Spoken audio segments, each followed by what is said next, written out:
بسم اللہ الرحمن الرحیم۔ السلام علیکم ورحمۃ اللہ وبرکاتہ۔ میرا نام ہے ذیشان اعظم اور آپ دیکھ رہے ہیں یوٹیوب کا چینل قرآن سیکھیے۔ اللہ کی رحمت سے امید ہے کہ تمام ناظرین کرام خیر و عافیت کے ساتھ ہوں گے۔ ناظرین کرام، اللہ پاک کے فضل و کرم سے ہم نے ابتدائی قاعدہ یعنی مدنی قاعدے کے 14 سبق سیکھ لیے۔ آج انشاءاللہ العزیز ہم 15واں سبق سیکھتے ہیں جو کہ میم ساکن کے بارے میں ہے۔ میم ساکن کی 3 صورتیں بنائی گئی ہیں۔ پہلی صورت یہ بنائی گئی ہے کہ میم ساکن کے بعد میم آ جائے گی تو کیا کریں گے۔ پھر دوسری صورت یہ بنائی گئی ہے کہ میم ساکن کے بعد اگر با آ جائے تو کیا ہوگا، اور تیسری صورت یہ بنائی گئی ہے کہ میم ساکن کے بعد میم اور با کے علاوہ اگر کوئی حرف آ جاتا تو پھر کیا ہوگا۔ تو آئیے اس کو سیکھتے ہیں۔ ناظرین کرام، میم ساکن کے یہ آپ دیکھ رہے ہیں کہ بیسکلی 3 قاعدے یہاں پہ لکھے گئے ہیں: ادغام شفوی، اخفاء شفوی اور اظہار شفوی۔ شفوی کی میں نے پہلے بھی وضاحت کر دی ہوئی ہے۔ شفوی یعنی ہمارے جو ہونٹ ہیں نا، ان کو عربی کے اندر شفتین کہتے ہیں۔ تو یہ جو ادغام ہوگا یا اخفاء ہوگا یا اظہار ہوگا، یہ شفتین یعنی ہونٹوں کے ذریعے سے کیا جائے گا، ٹھیک ہے۔ پہلے تو غنہ جو تھا وہ ہم ناک کے ذریعے سے کرتے تھے، اب یہ جو ہے نا اس میں ہونٹوں کا بھی عمل دخل کیا جائے گا۔ تو آئیے سیکھتے ہیں میم ساکن کے قاعدے۔ کہتے ہیں میم ساکن کے 3 قاعدے ہیں: ادغام شفوی، اخفاء شفوی اور اظہار شفوی۔ ادغام شفوی، میم ساکن کے بعد دوسری میم آ جائے تو میم ساکن میں ادغام شفوی ہوگا، ٹھیک ہے، ادغام شفوی ہوگا یعنی غنہ کریں گے، ٹھیک ہے۔ اس کے بعد دوسرا قاعدہ اخفاء شفوی، کہتا ہے میم ساکن کے بعد حرف با آ جائے تو میم ساکن کے اندر کرنا ہے، یہ یاد رکھیے گا، میم ساکن میں اخفاء شفوی ہوگا یعنی غنہ کریں گے۔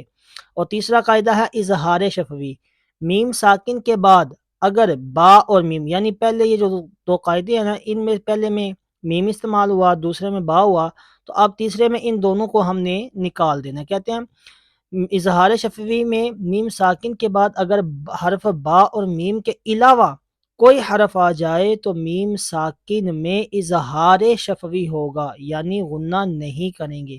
اظہار مطلب ظاہر کرنا، ٹھیک ہے، چھپانا نہ۔ تو آئیے چلتے ہیں سبق کی طرف، کچھ مثالیں سیکھتے ہیں۔ بسم اللہ الرحمن الرحیم۔ حمزہ، نون، زبر ان، تا، میم، میم پیش تم،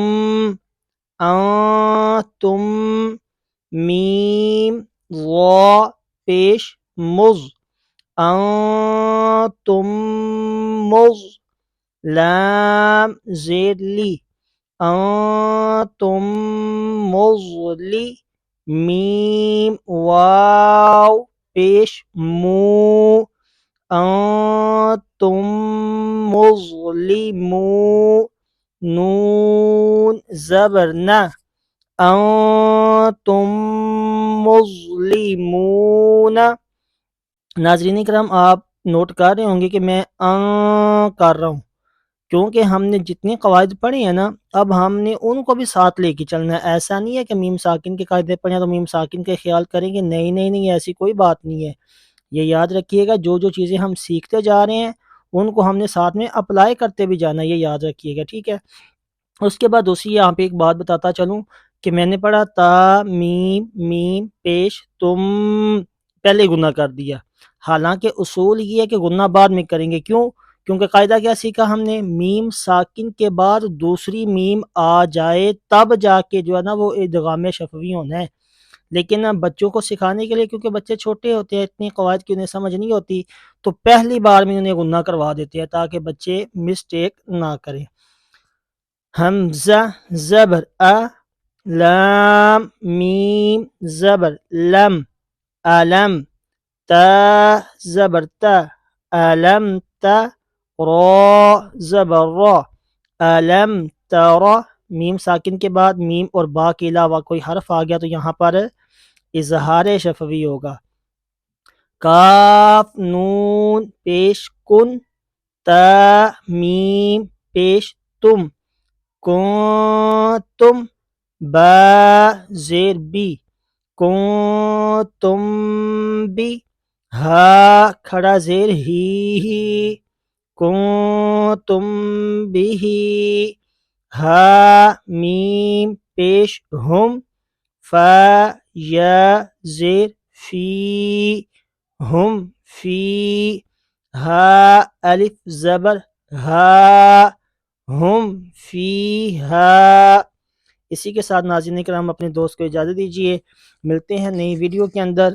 خوش رہیں اور خوشیاں بانٹتے رہیں۔ السلام علیکم ورحمۃ اللہ وبرکاتہ۔